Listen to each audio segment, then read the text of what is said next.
Magluto naman tayo ng nilagang baboy. Isa ito sa pinakamadaling lutuin and for sure, bawat Pinoy alam itong lutuin. Pero alam nyo ba, mayaman ito sa nutrients tulad ng go, grow, and glow. Ang go po ay ang patatas. Ang grow ay ang pork at ang glow ay ang pechay at saging saba. Kaya tara na, magluto na tayo! Magpakulo po tayo ng tubig. Nilagay ko na rin po ang sibuyas para po lalong lumasa. And ating pong takpan lamang. Kapag kumukulo na po, ilagay na po natin ang ating boyba. Kalahating kilo po to. Any cut po. At maglagay na rin po tayo ng cracked pepper, mga 1/4 teaspoon.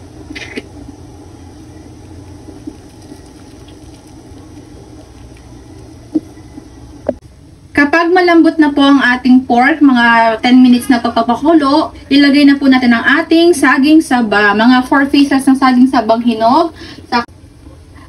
At ilagay na rin po natin ang ating patatas.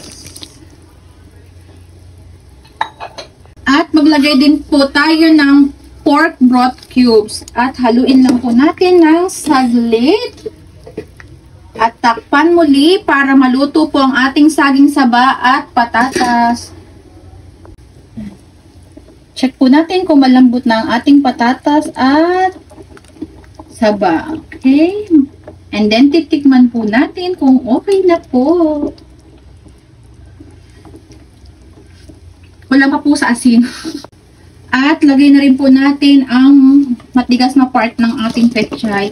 Pechay po yung ginamit ko kasi ito lang po yung pinakamura na gulay. Instead po na repolyo or pechay bagyo, pechay lang po ang gamitin natin. Takpan po natin at lutuin ulit na mga 3 minutes.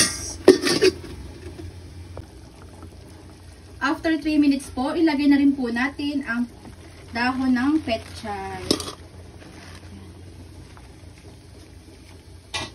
Mix lang po natin and then i-off na po natin ang ating apoy.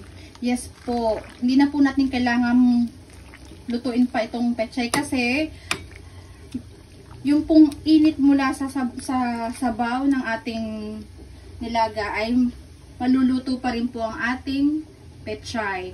And ayan po, luto na po ang ating nilaga. Kain na po tayo. At ihahabol po natin ang ating patis kasi kararating lang po ng aking kapatid. 2 tablespoon lang kapatid.